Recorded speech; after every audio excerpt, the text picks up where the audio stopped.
Οι Νούσες, ένας ευλογημένος τόπος στο ανατολικότερο άκρο της Ευρώπης. Τώρα θα αναρωτιέστε ποιος είμαι εγώ.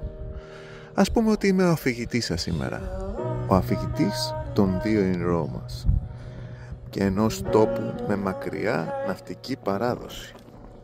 Μεγάλες προσωπικότητες ναυτιλίας γεννήθηκαν εδώ, σε τούτα εδώ τα χώματα.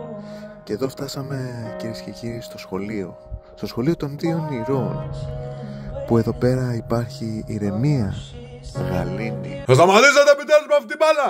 Άντε και μας έχετε πάρει τα αυτιά! Πήγαινε παρακάτω να τελειώνουμε! Καλύτερα να προχωρήσουμε παρακάτω. Καλύτερα λέω να πάμε στην ιστορία των δύο ηρώων μας.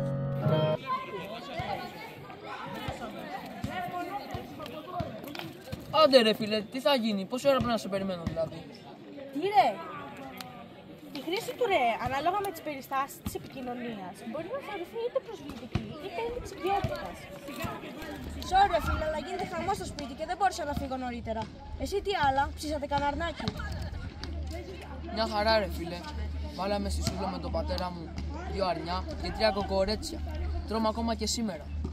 Κατά τα άλλα κλείνω τη μοίρα μου, γιατί άνοιξαν τα σχολεία και έφυγε ο πατέρας μου. Πριν 1 εβδομάδα έφυγε ο πατέρας μου. Μπάρκανε με τον νου σε 3 και τώρα είναι κάπου στον Ειρηνικό. Θα γυρίσει σε 6 μήνες. Απλά ρε φίλε, έχω βαρεθεί συνέχεια να το βλέπω να φεύγει. Δεν είναι ποτέ εδώ. Ναι ρε φίλε, το καταλαβαίνω. Πριν 5 μέρες έφυγε και εμένα η μητέρα μου και στο σπίτι γίνεται χαμός. Τι εννοείς έφυγε, πού πήγε? Μπάρκαρε για μένα με το καράβι και θα λείπει κάνα εξάμηνο. Δηλαδή εσένα αντί να μπαρκάρει ο πατέρας με το καράβι, μπαρκαίνει η μάνα σου? Ναι, πού είναι το περίεργο? Όπως εσένα μπαρκάρει ο πατέρας σου, έτσι μπαρκάρει και η μάνα μου. Η μαμά μου είχε ξαναφύγει και στο παρελθόν, πριν κάνει παιδιά.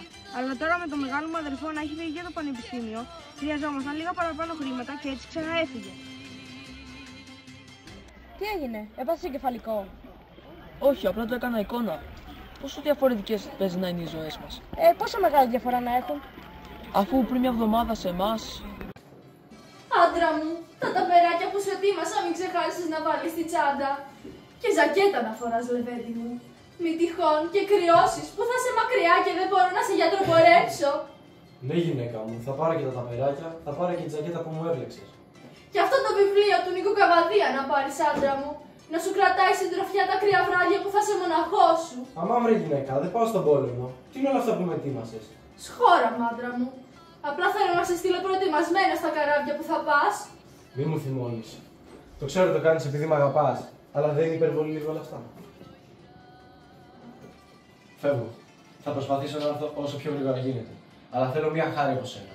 Πες μου πατέρα. Θέλω να γίνεις εσύ, τα αυτιά μου και τα μάτια μου. Πατέρα, τι λες? Αυτό είναι ένα κοινωνικό σύστημα στο οποίο οι άντρες κρατούν κατά κύριο λόγο την εξουσία και κυριαρχούν στην οικογένεια. Ρε εσύ, από αυτά που είπε, τα μισά δεν τα κατάλαβα καν. Και εσύ τι το απάντησες? Τώρα που φεύγω, θέλω εσύ να γίνεις τα μάτια και τα αυτιά μου. Μάλιστα, κατάλαβα. Μην ανησυχείς. Εγώ είμαι εδώ για σένα. Τι έγινε ρε? Όχι. Μαριέ, είπε ο μπαμπάς να μην βάζεις στη σουβλάκι γιατί έχει από χθες στη φάδο και θα το φάμε μαζί με μακαρόνια. Στη φάδο? Φίλε, εσύ ώρες με εντυπωσιάζεις. Με την κατάσταση της οικογένειάς μου. Όχι, το ότι είσαι στο 5ο σουβλάκι και θες και στη φάδο. Στο ζέσταμα είμαι ακόμα. Φίλε, όντως είχες δίκιο. Οι ζωές μας είναι πολύ διαφορετικές. Εμείς...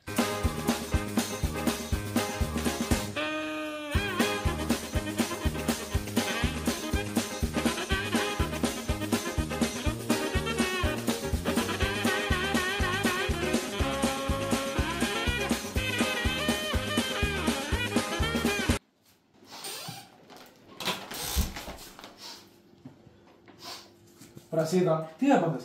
Η Ελένη. Έπαθε κάτι Ελένη? Με έβαλε κάνω στη φάδο. Πάσε καλός. Νόμιζα πως έπαθε τίποτα στο καράβι. Φτιάξε ένα καφέ να τα πούμε. Δεν έχω χρόνο, περιμένω βίντεο κλείσει.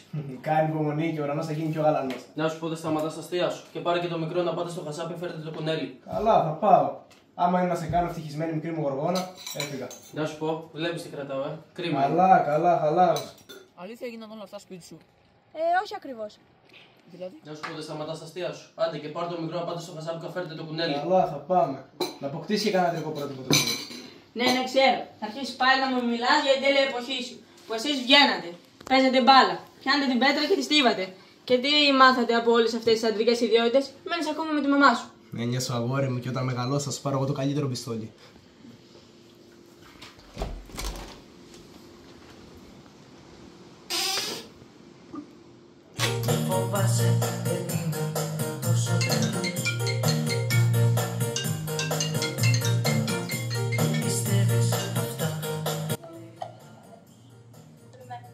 Καλημέρα αγάπη μου, τι κάνεις, πώς είσαι? Καλά, τα παιδιά μας. Καλά, ο μεγάλος εδώ είναι μέσα, ο μικρός έχει πάει με το θείο του να αποκτήσει αντρικά πρότυπα. Με ποιον, τελεία. Με ποιον άλλο? Γιατί σου είπε. Και τι είναι αυτά τα χάγια και πώς έχει καταντήσει έτσι αδερφή μου, σου έχει βάλει τα δύο σου πόδια σε ένα παπούτσι και είσαι ντροπή του αντρικού φίλου και κάτι τέτοια βλακίες. Βλέπω αναβαθμίστηκε τα λεξιλογιά του. Σταμάτησε να σε λέει γυναικούλα. Κάτσε να πάρω εγώ τη μάνα μου και του πει και λογάκια. Εντάξει, πάρ' την και πες της να μου στείλει και το λάδι που είναι στο χωράφι, μην το ξεχάσει. Αγάπη μου, πρέπει να σε αφήσω τώρα. Τα λέμε αύριο, ναι. Έγινε, καλή δύναμη.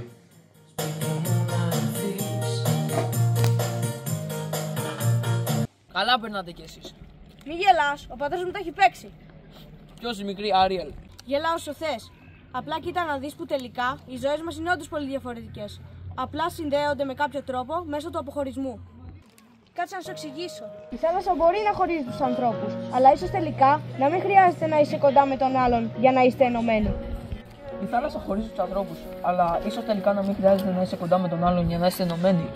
Κοίτα να δεις που με σένα θα χρειαστώ κι εγώ εφόδια. Τώρα που το σκέφτομαι κι εγώ, ίσως να πείνασα λίγο. Και είμαι σίγουρος ότι κι εσείς μετά από αυτή την ιστορία θα πάτε κάπου να φάτε. Καλή μας όρεξη λοιπόν. Και στο επανειδή.